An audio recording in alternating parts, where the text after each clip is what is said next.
Just in case it's not clear, I'm Mike and this is Kevin.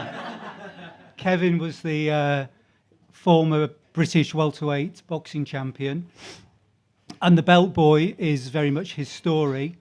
We're very honoured to be here.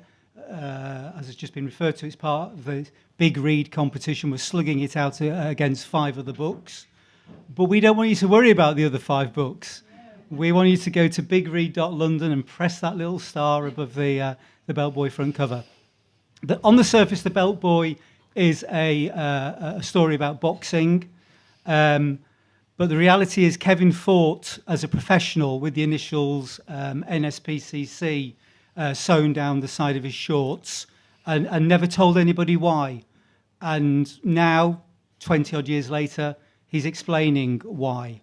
The harsh reality is, as a child, he was physically and brutally treated by his father, hit repeatedly, way beyond the pale. And then when he was 10, he was groomed by a predatory paedophile who did pretty much everything you could imagine a paedophile can do. And that's pretty much what the Belt Boy is about. It's about the scars of child abuse, about how it affects the man ultimately that grows up from the child, and how Kevin coped with it.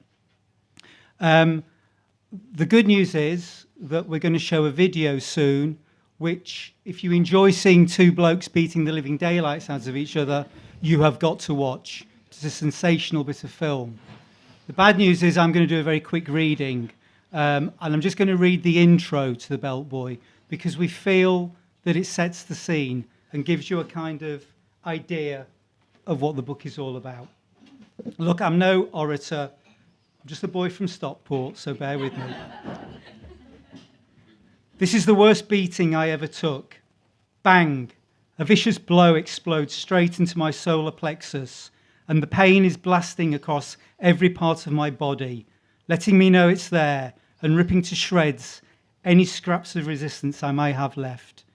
Bang! This time straight into the liver, and that's a pain like no other. Bang to the top of my head, bang on the arms, 1, 2, 3 in succession, and each strike hits a fresh point of pain that instantly feels worse than the previous ones.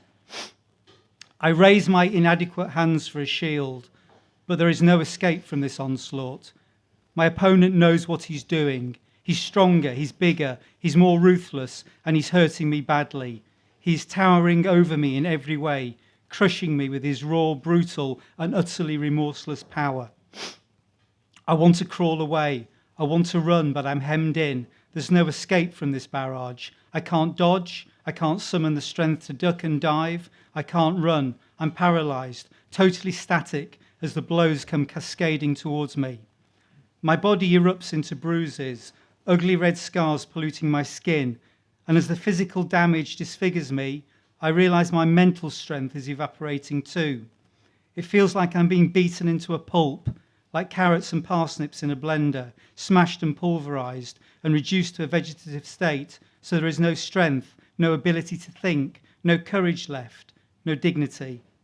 And through this infinite onslaught, I'm felled by an icy coldness. I want to scream, please, please end this. And then I'm on the floor, and my arms are around my head. I'm trying to comfort myself. I'm trying to protect the top of my head.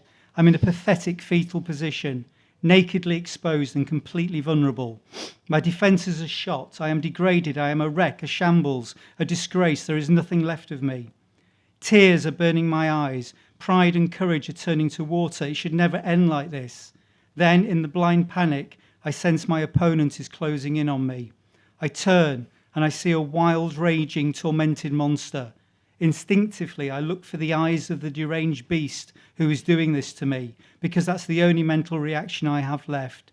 Look into the eyes of your opponent to see where the next blow is coming from. So I lie there, utterly broken, utterly crumpled, utterly battered and bruised, barely daring to look up. Our stares lock, and I shiver with dread and loathing and hatred and rage and anger and agony as I look directly into the eyes of my father. So, Kevin, that beating actually happened. Your dad attacked you way beyond. What happened?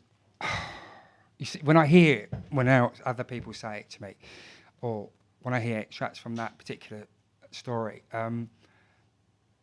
how it come upon is because when I was a child, I got suspended from school, and I remember my father saying to me,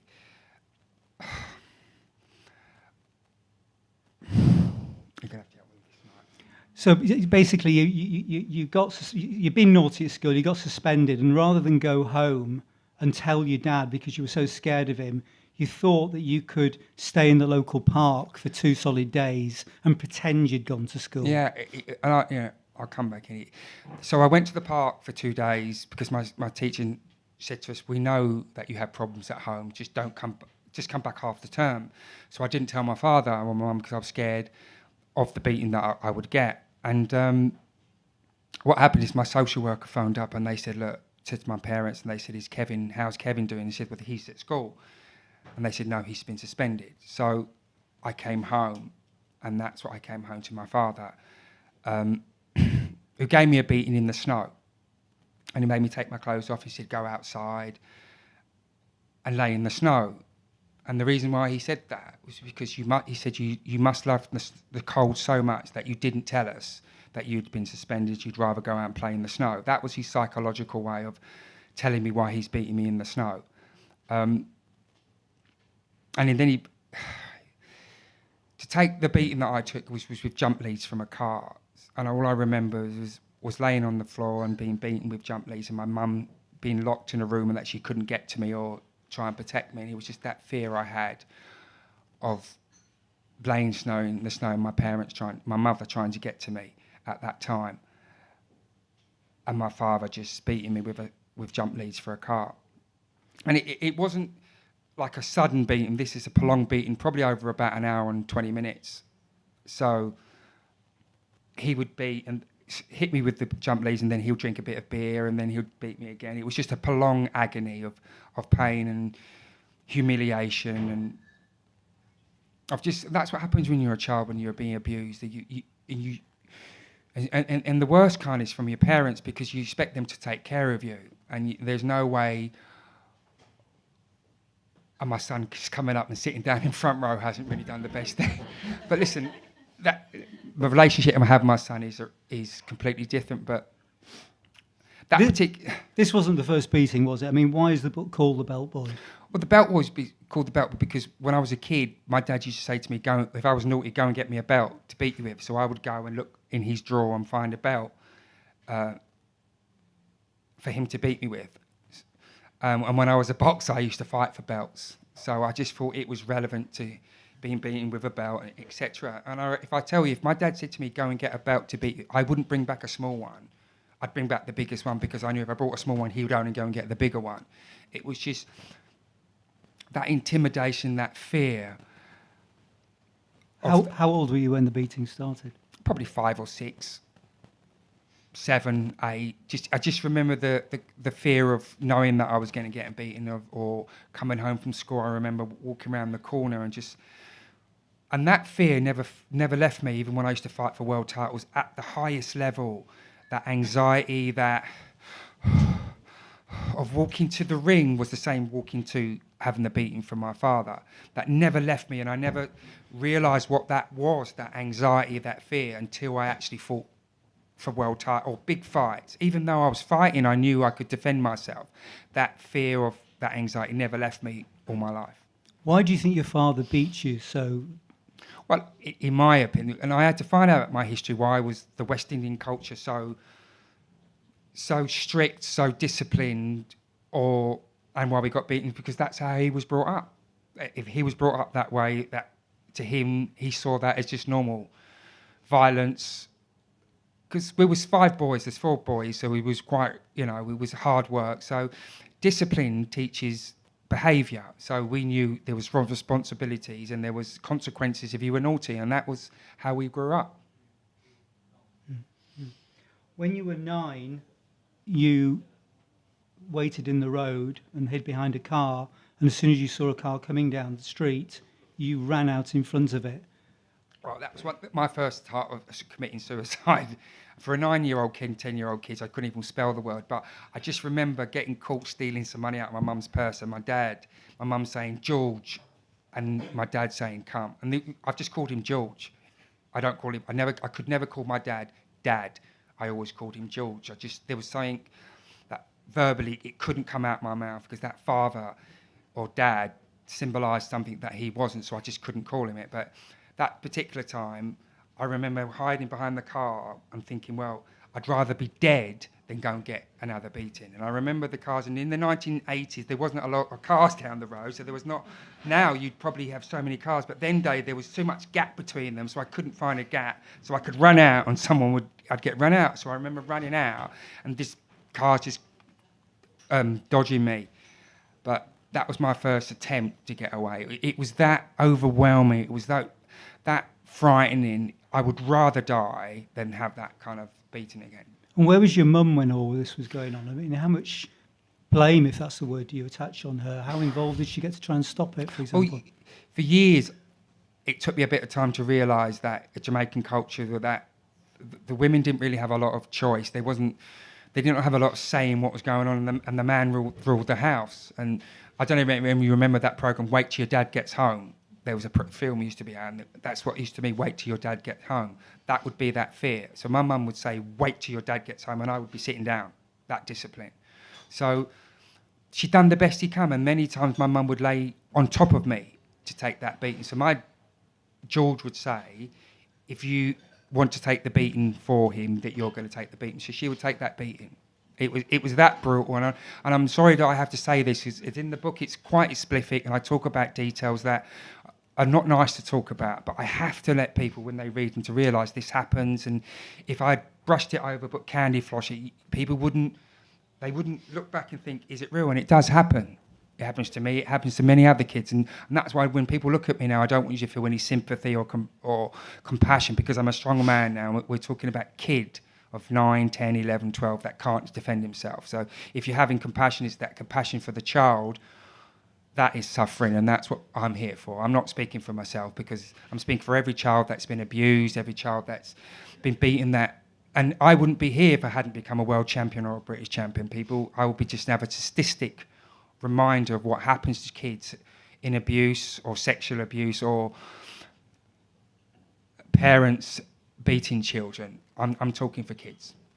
Okay, as a child, you had a nickname Stan, which stuck. Where did that come from? Why were you called Stan? It was Pakistan. Because when I grew up in a culture in the 80s, there wasn't a lot of different cultures. So there wasn't Sri Lankan, then Pakistan, Indian. Everyone was either brown or you was black.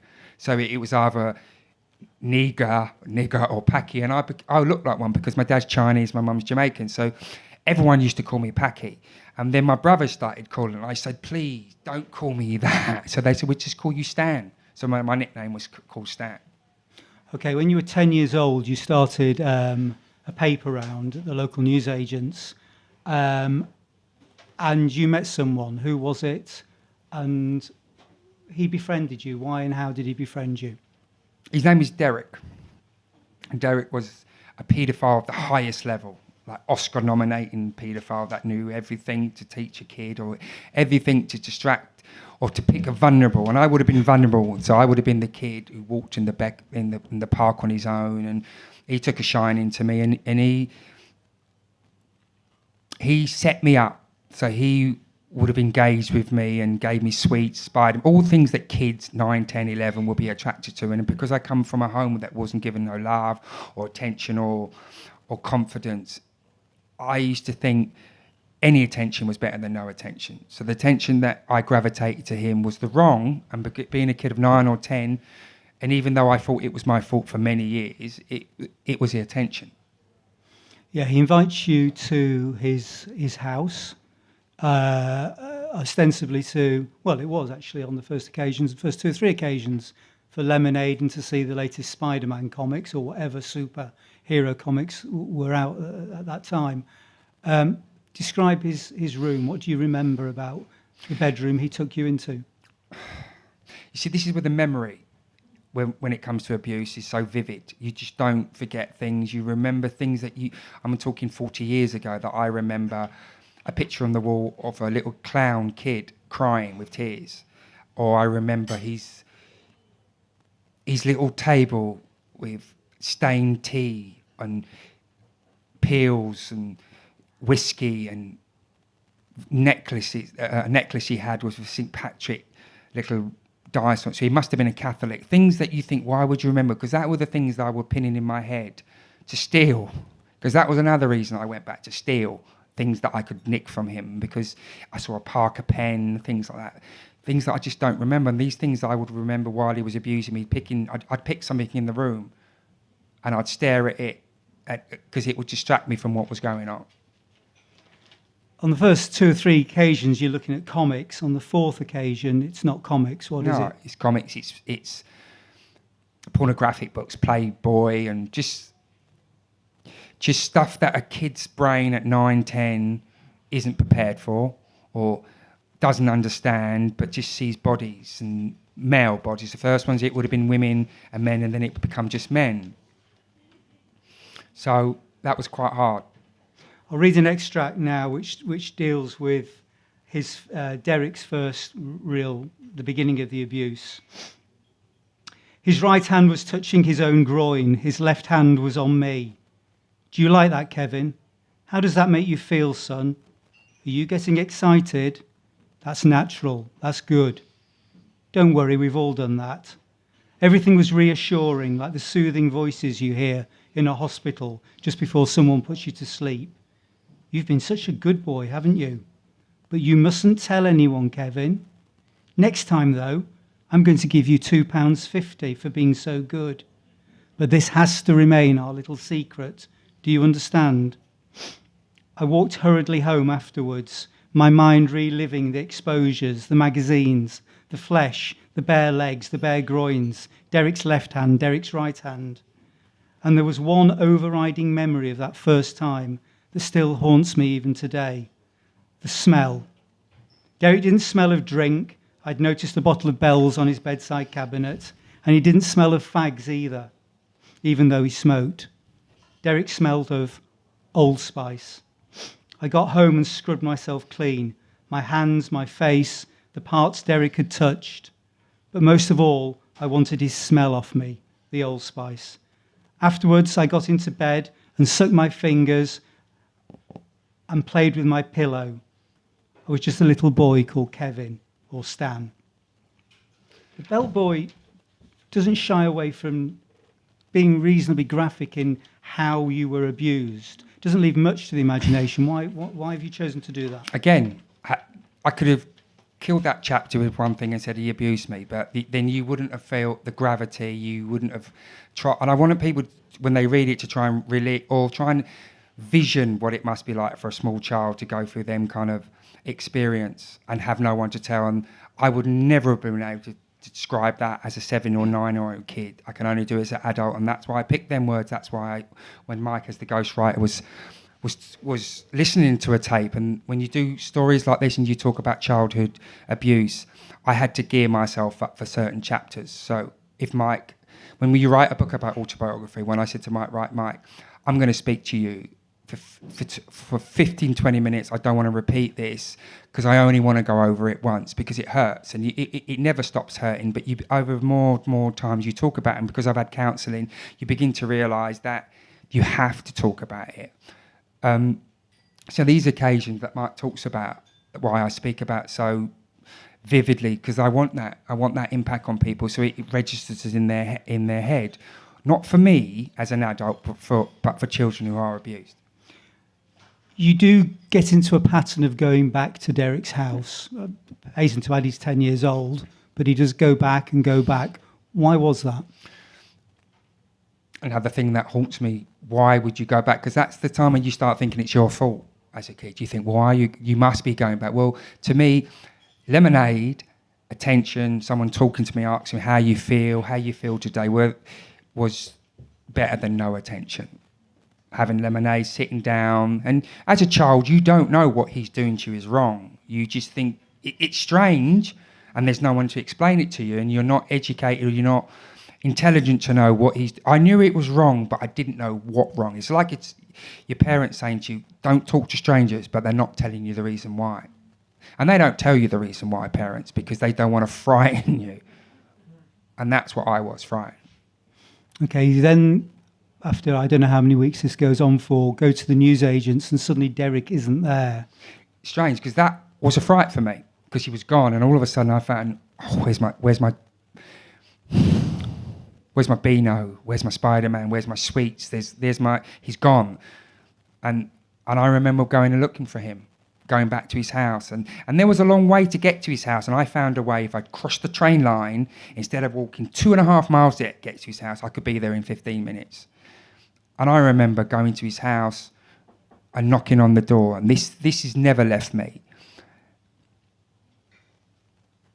He's knocking on his door and him coming to the door and me touching him and saying, hurry, it won't be long. And him looking around thinking, has anyone seen, what's this young kid doing? Then him telling me to come back in 20 minutes. That has never left me, of me actually going looking for something. And that's why I never told anyone, because I thought that was my fault. You must have gone back there for something. Okay, well, he went back 20 minutes later, and if it wasn't sinister enough already, it was about to become a whole lot more sinister. I don't want to talk about that one. We'll leave that out. Yeah, I'd rather people take that. Okay, I'll gloss over it. Basically, Derek attempted to rape Kevin, but failed. Kevin got away. Some, I don't know, escape mechanism within you kicked in, and you got out of that, and never went back after that from that point onwards. I just want to read this bit, which I think you'll be fine with. I tore down the road, and here's the thing. I was crying, but I was also laughing. Laughing because I'd managed to nick a £10 note and a Parker pen on the way out of his house. But crying because I was terrified. Crying because I could smell him on my skin. Crying because I hated being Kevin. I hated being Stan. And I think that's the reality, isn't it? You're 10, you're 11 years old, and you hate life. Yeah. Well, you hate what's become of you, and you don't understand. And I speak as an adult for that 10-year-old kid. Kevin at that time didn't know what was going on, didn't know who to trust. And we've come a long way since the 1980s. NSPCC, there's social services, there's a lot of things where people pick up for you. In them days, no one really, it was like mind your own business. And people didn't, it was kind of like a subject of taboo, paedophiles. There wasn't a real name for that. Whereas now it's common knowledge, which is the sad thing about it now. Them days it wasn't. People just didn't take heed to things. Okay, let's get a little bit more optimistic. Your home life is cruel.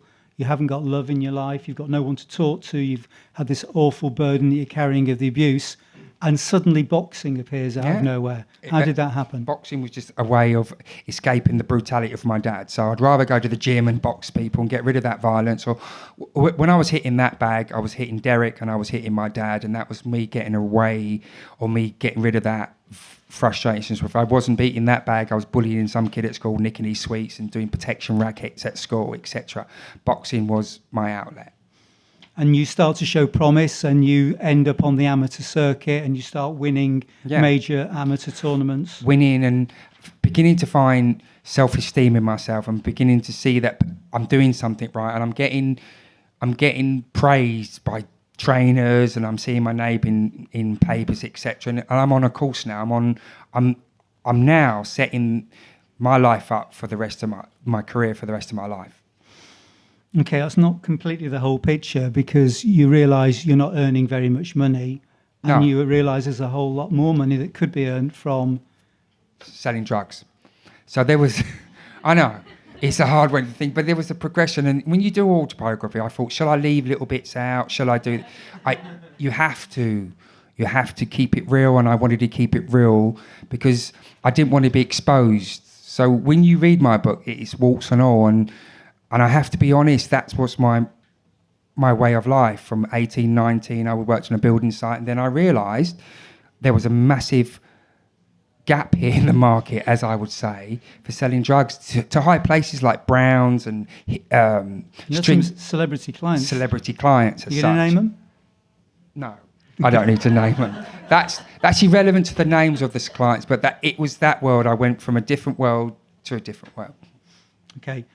You make the decision to turn professional. Who do you sign with? Who's your first manager? Frank Maloney. And he starts to put some modelling work. Yeah, your way, modelling work. I used to do bit parts for films, and I become an extra on Minder on EastEnders, and then I started doing some modelling, and then they found a name for me, and they called me The Look, and it was just, I could see my career going places.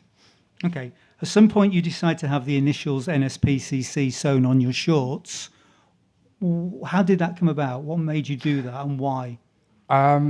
I think it was at Christmas time, and you get them charity programs come. They only come on at Christmas, and it was an NSPCC one. There was a particular kid there, and I remember looking at him. This clip, it was on for about a minute, and I just saw Kevin as this little kid crying. He was being abused, etc. And I just thought, you know what, I want that. I want to do something for that, but I can't say why. And I remember just going to my friend of mine saying, "Can you put NSPCC on my shorts?" And for 25 fights, I had NSPCC on my shorts. Why did you never tell anybody why you were doing that? Because I never wanted anyone to know me as an abused boxer, because no one wants to fight an abused boxer. That's not tough. We have to be tough. You can't. The last thing I want is looking at Kevin Lueshing, the abused boxer wins the British title, because that's what they will be looking at, and I didn't want that.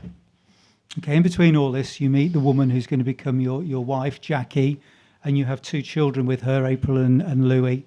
And quite frankly, you've got every reason under the sun to be the worst dad in the world. Why weren't you the worst dad in the world, and what promise did you make them when they were born? I think my dad taught me not how to be a father. And this is the chain that happens. The abuser becomes the abuser. The chances are they're more likely to be abuser. So him teaching me the way he beat me taught me not how to be a father. And when I had my children, I realised that he couldn't have loved me, because there's no way I could ever treat my kids. My son is now, and he knows everything about me, so I don't have to feel embarrassed, and that's how close I am with my kids. So there's nothing that my kids can't tell me that I would be offended or not listen to them. And it's a weird way of saying it, but my dad taught me how to be a good parent.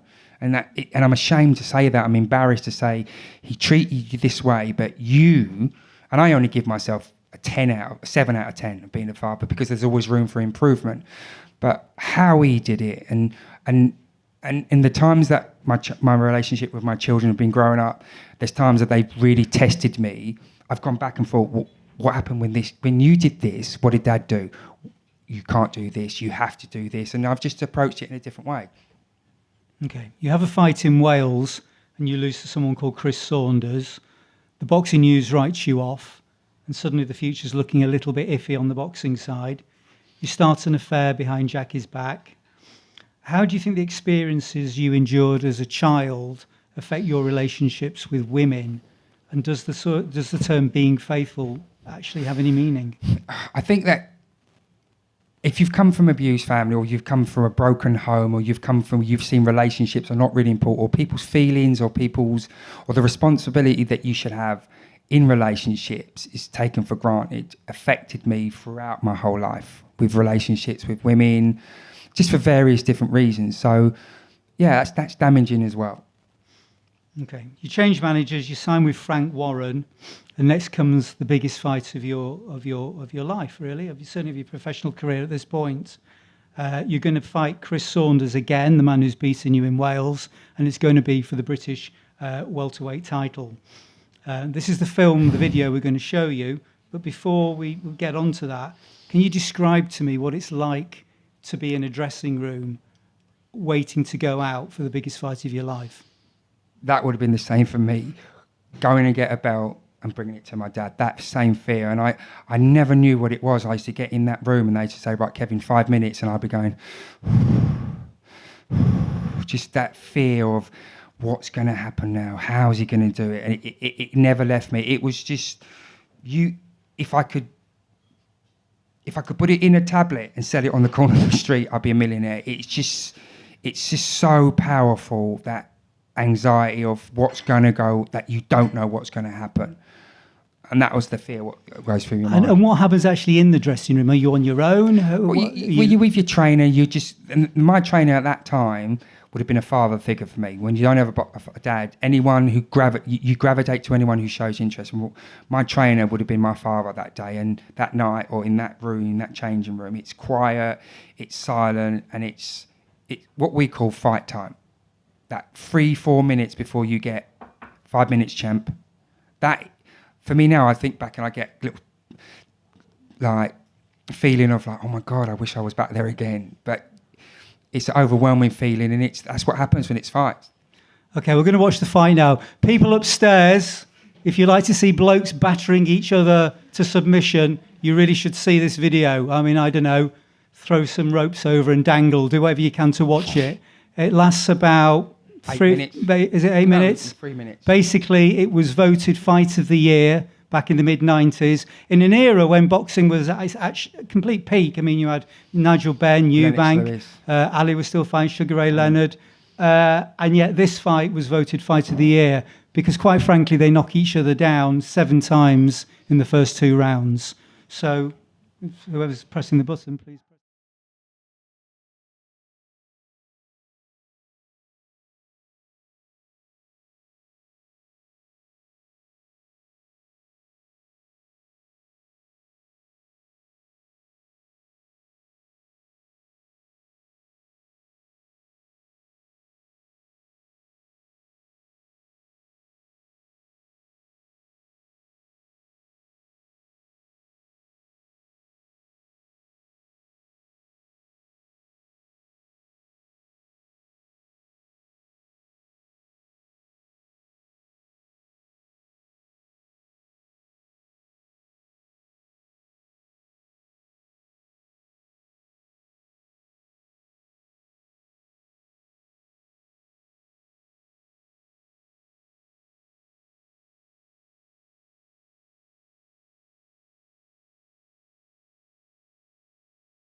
So you nearly lost, actually.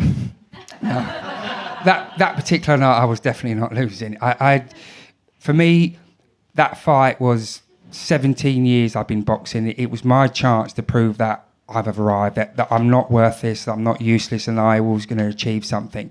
So I've been waiting since the first time I laced up gloves for that kind of... And any kid that starts boxing, so if you're any parents, you have got kids and you want them to start boxing and you think that it's pain, it isn't. I was taught discipline at a very early age, and maybe the beatings that my dad gave me made me, prepared me for the hard. Not saying it's the best way, but if you'll find that boxing is a working class sport, you'll never see middle class, you'll never see upper class kids being boxers. It's a street working class sport, and for me it changed my life, and I wouldn't be here without boxing. That's one thing I'm 100% sure. My son wouldn't be here if I wasn't. I wouldn't be here to be the father that I had if I didn't have boxing.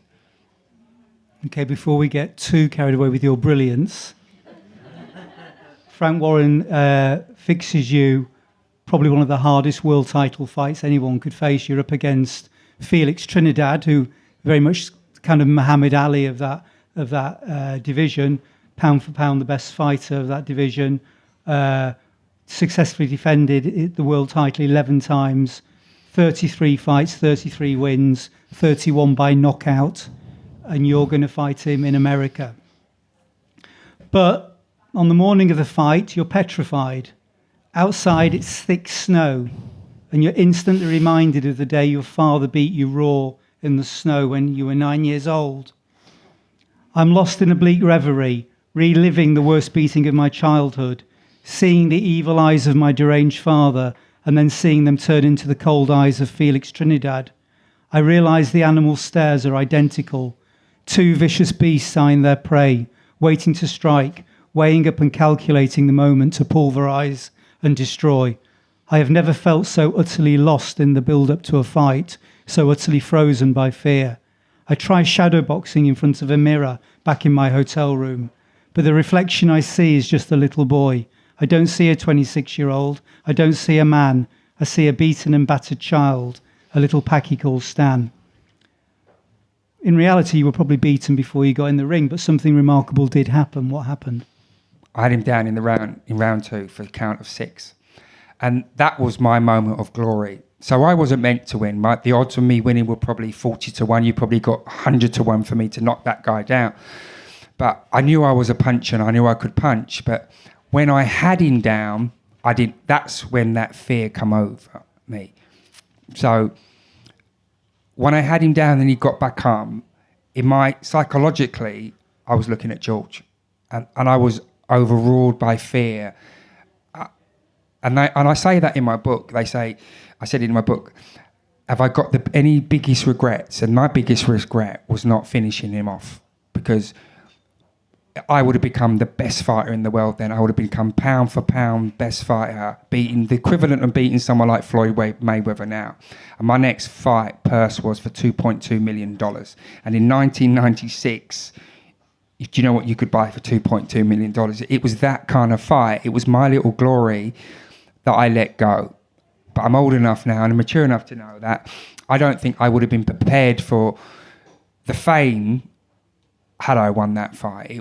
I just wasn't mature enough for it, and I wasn't mature enough to fight for that title at that time. I had about 19 fights, and I thought to myself, when Frank Warren said, "Kevin, I've got your world title fight," I was really excited. And then he said, "You're fighting Felix Trinidad." And then I remembered what I was. I'm a professional. And professional means for money. Amateur means for the love of. I'm a professional. And all I said was, "How much?" And he said me a figure, and I said, "Right, I'll fight." Because that's what I was, a professional. And we fight for money. And if I'd have said no to that fight, who knows? I could have walked down the road and fell over and broke my leg, and that's it. I was paid $250,000 in 1996. You could buy about 7 houses for that. I had to take it. But that was my biggest achievement. And it's the equivalent, really, of Muhammad Ali and Henry Cooper knocking down Muhammad Ali. If I tell you that glove now, that knocked down Muhammad Ali is in a museum and it's £50,000 if you were to buy it. That's the equivalent for me as a welterweight fighting Felix Trinidad. Okay, you come home and your career's starting to wane, but you're offered the opportunity for a final paycheck, £300,000. But but what do you have to do to get that £300,000? I have to throw the fight. So this is my last fight, and I know it's my last fight. I've had enough of boxing. I've had enough of being, not the physical pain. I just remember once coming back for a fight, and Nigel Benn, who I looked after when I retired, said to me, the more money you earn, the more the punches hurt. And I was beginning to earn too much money, and I wasn't happy. I started hitting the bag once, and it was beginning to become a chore for me. And I thought to myself, you know what? I'm going to get out. And one of my friends, who was a big gambler, said, look, we've got some guys here who want to put some money on you, but you've got to go down in the 3 rounds, and they'll give you £300,000. For the fight, I was getting about 90,000. I thought, well, if I took that, that's 400,000. I'll retire with that. And he said, think about it. It took me about 48 hours to think, should I take it? And I said no. The reason I said no is because I couldn't look. I thought about my legacy in years to come. Could I tell my kids something? I would go back on boxing. Boxing saved me, but to throw a fight at that level for money, it was kind of like stealing out the hand that feeds me. So I didn't. I said no. He said, don't worry, I'm still going to bet on you. And it's just a coincidence. I lost that fight, and I lost it in the 3rd round. But it wasn't for them reasons. Yes. You retire from boxing, you become a celebrity agent. You get Nigel Benn into I'm a Celebrity, Get Me Out of Here, when that was really just starting.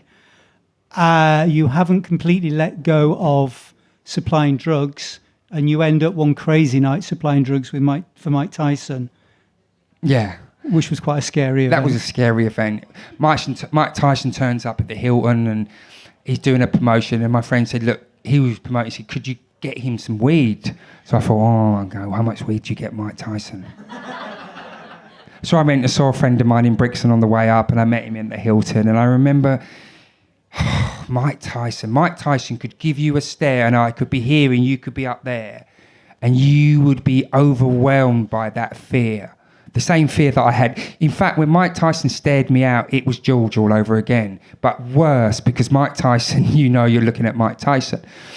And I remember getting him, and him putting his arm around it. It was like a bear hug. And he said, how you doing, buddy? You rolled me one. And I remember rolling him. I thought, how big do you do a joint for Mike Tyson? And I remember rolling this little one and giving it to him. He went, what is this, man? And I remember him just sitting, and I'm thinking, but Christ almighty, I'm sitting here and I'm getting stoned with Mike Tyson in the Hilton. It's a story that you tell your grandchildren. Just one of the experiences, that boxing that took me to things that, and I've met people from Sugar Ray Leonard to Mike Tyson to Evander Holyfield, Lennox Lewis, Roberto Duran, heroes of mine when I was a kid watching Sugar Ray Leonard. I've met Sugar Ray Leonard. Muhammad Ali. When I met Muhammad Ali, and I only got to see Muhammad Ali because I took Nigel Benn with me because I was his agent, but to meet Muhammad Ali, it was the admiration I had as a kid growing up, as a coloured child or a black kid growing up as an inspiration. Muhammad Ali was like God to me. And to meet him, and you know what he said? He got his fingers and he went, you're a pretty boy. And to hear that from Muhammad Ali it was probably one of the biggest things in my life, meeting Muhammad Ali. Not long after, you hear that your father who you've not seen for many, many years at this point, is in hospital in the UK and he's dying and he's asked to see you. What do you do and what happens? Seeing my dad on his deathbed. It was a massive... and I didn't want to go. There were 6 of us and he was the only one... I was the only one he was asking to see, and I remember my niece phoning me up and saying that he's asked for you to see you. And I remember my words, I'm only coming if he's dying within 24 hours. I don't want to hold I only want to be there before, because I didn't want to prolong myself through that trauma of seeing my father. So I thought, has he got something to say to me? And I'm not going to spoil it for you. I'm not going to tell you how I felt. I want you to read it, and I want you, if you get the chance to read it, what I did and what he said. And I will say you something. He doesn't say sorry. He says to me, which is so much more important, he said, what I did to you was wrong. Beating you in the sun was wrong. You didn't deserve it. And that to me was more stronger to me, more truth to me then, saying anyone can say sorry at the spur of the moment. He's dying in his bed. What else could he say? But he said it was wrong what I did. And for me, that was like the closing of something, a chapter between me and my father. So and he hugged me and he gave me a kiss and he said he was sorry. And I remember saying goodbye to him and just walking out, and that was it. And I never saw my dad again. And he died a few days later. But had I not seen him, had he not said to me, son, I'm sorry for how I treated you, he'd have gone and I wouldn't even thought about it. But I still have think about it. And every time I look at my son, I think of my dad. And I'm grateful that I have the relationship with my son that was nowhere near or anywhere as bad, or I cannot relate to my father as a father the same as I can as my son. Okay, towards the end of the book, you write, I look at kids today and I see happiness, hope, potential, joy, love, and I've come to understand that these must never be considered luxuries. They are rights, like breathing air or being free, basic human rights, the right to be a child. Kids should never be so scared of their parents that they can't tell them they need help. If a child can't talk to mum and dad, then mum and dad are to blame. What do you mean by the right to be a child? The right to be a child, I get that definition of meaning that kids should go through the stages from 8 to be an 8-year-old, to be a teenager, to go through that, and without the fear of consequences of doing things wrong. And that's what kids do. They don't have the chance, I believe, to go through that childhood, to know what it is to become an adult. I grew up very quickly, so I was thinking adult things when I was 10, 11, 12. So growing up with my kids, for me, was having a second childhood. So if I tell you I've been to Disney World about 8 times, and I've argued with kids of taking pictures with Mickey Mouse and stuff like that, because as a kid, I didn't have a childhood. So every time it come to solid, I'd say, we're going to Disney World and we're going to see Mickey Mouse and we're going to do, because I wanted to do that thing because I never had it as a kid. So that's what I'm demonstrating, or I'm trying to explain. Kids need a childhood so they can enjoy that childhood, so they can come on. So if kids don't have a childhood, they're not prepared to become an adult. How do you feel when you constantly see in the news another child sex abuse scandal in whatever part of the country or the world it is? It's clearly a huge problem that's still out there. How does that make you feel, and what can we do about it? Well, awareness. It's that awareness. For instance, when I was a kid, I went to the doctors once, and I remember having welts on my leg, like big bruises, and on my arm. And I remember the doctor saying to me, "Are you okay?" I said, "I'm fine." "You sure you're okay?" "Yeah, I'm fine. Where did these welts come?" "I've been fighting my brother." That wouldn't happen today. That doctor reported to someone. And so we have come a hell of a long way. But we've come that way because of what I had to go through. And like I said, if I wasn't a champion, you wouldn't be hearing this story. If someone didn't pick up that book, we're talking 30 years ago, they won't realise. I think we've come a long way since that, but we still have to keep that media attention. I know that you've found sort of great spiritual comfort through religion and gospel music in recent years. But if Derek and your dad walked in right now and stood in front of you, what would you do? What would you say to them?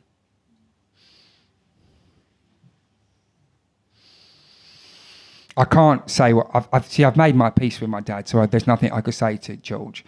But for Derek, I'm not going to say what I would do because that's a different entity altogether. Because okay, let me try another way. Who was worse, Derek or your dad? My dad. For Derek, for me, I was just another kid that he was abusing. For my dad, that's blood. That's harder to swallow, because of love is what love does. That's my expression. Love is what love does, and love doesn't beat, doesn't be cruel, that doesn't withdraw love, love doesn't do any of them things. And that's why my father was a harder one for me to accept. Okay. We've kind of come to the end of what we wanted to say now. I'd just like to thank my friend Kevin. He was a champion in the ring where they put their lives on the line and risk being beaten to smithereens. But I actually think he's shown more courage out of the ring to tell the story that he's told and face the world and face you here tonight and talk about abuse. It's not easy. I don't think it's easy for anybody, but maybe for a champion boxer it's that little bit harder. I don't know that I could have the strength and the courage to do it, but I do salute you and I do applaud you for doing what you've done. And it's an honour to know you. It really is. Thank you.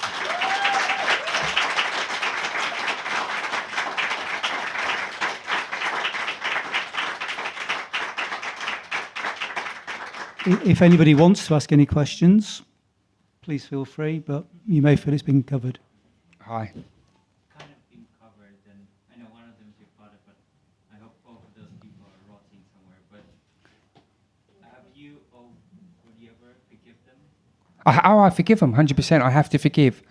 Because if I didn't forgive, I'd carry that anger, and that anger would come out in so many various different ways. But it did take me a hell of a long time to find that forgiveness, because you can't forgive until you actually see that person. And I've never met him. I've never seen him since. I used to see him as I grew up as a teenager around, and I wish I had the strength. And there was one time, and I say in a chapter, we found him. And there was about 6 of them, and I was tempted to shout out, "There he is!"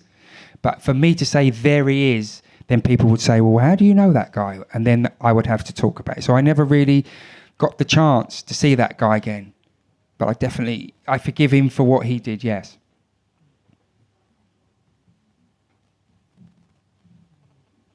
Yeah, someone at the back. You said you had 4 brothers.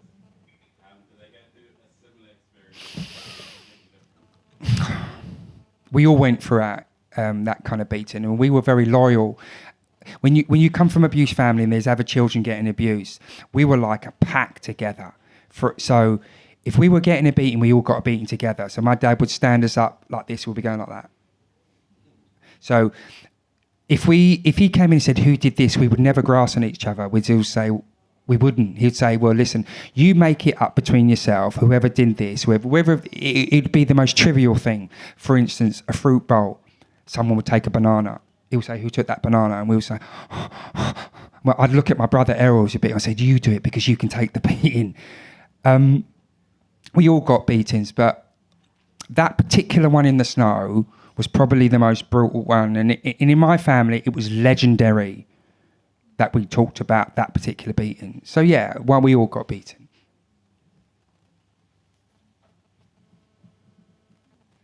That looks like that's it. I'd just like to really thank you for your very emotional and honest recount of your life. I've worked with young people for over 25 years, and I've worked with a lot of complex issues such as yours. What advice would you give a young person today if they're going through the same kind of circumstances as you? To find someone to talk to find someone they can confide in, and to talk about it. Like I said, I didn't talk about it. I talk about in one of the chapters, I found someone in America, and she was an old woman who was a spiritual woman who was my counsellor for about 9 months. Had I not had that woman, I don't think I'd be here. So for a young kid, that first step is to talk to someone. Very important. Thank you. Is that it? So, Kevin, would you say writing this book has given you some kind of closure? How has it helped you grow as a person? For closure for me, I don't think it was closure. I always had a book in my head. I always knew that my life had been turbulent. I knew it was a roller coaster, and I just knew there was a book in my life because of how it happened and how it started and how it finished. And I'm a happy person. I've got beautiful children. I'm in a healthy relationship. I live in Spain. So my book is for, like I said, every kid. I get no royalties from this book. It all goes to the NSPCC. I never done it for money. I did it because I thought I had a story to tell and I wanted to support the NSPCC. And I just thought that it was right to tell it at this time. My kids had grown up, so I didn't have to explain anything to them. It was all about the timing. Mike, as a friend, he was the editor of The Sun at the time, of the News of the World. And I always said to him, as early as 2001, "You're going to write my book one day when you retire." And he used to laugh. And then he retired. And then I waited 10 years for him to retire. And had I not done that, I would have never done it with anyone else. Because by talking about personal things, you can only do it with someone who you trust. And it's the same concept for a child. Will only talk to someone who he trusts. And them two people, the closest people, are his mother and his father. And if they can't talk to them, then there's a bit of trouble. And I really do thank you. There's someone at the end. Hi. Mike's wife. Yeah.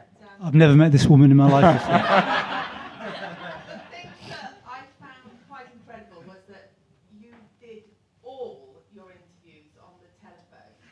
You didn't sit down face to face. And do you think Yeah, I think so. Also for the ghostwriter as well. For many times, me and Mike I used to cry. So there was certain incidents I would talk about, and I would cry. And for Mike to hear that, it must have been quite hard for a ghostwriter. And also, my voice would change. So there was incidents that, and Mike's got it all on tape, that I would talk about, and I would go back into that voice, that childish voice, or describing Derek. It's like my whole character will change, and that's what demonstrates that you never lose it. So if you told me that I would pinpoint and my voice would go back to Kevin at 11 years old, and that must have been hard for Mike. So sometimes I'd say, right, and that's right, we never spoke, we never met each other, did we? It was all on the phone. And sometimes for 2 hours, and after I'd come off and I'd sit there and I wouldn't talk to anybody. And I couldn't talk to my girlfriend, and we nearly broke up a few times because it's so traumatic. And I would, if someone said to do it again, and I'll give you 2 million, I'd say, no, I wouldn't do it.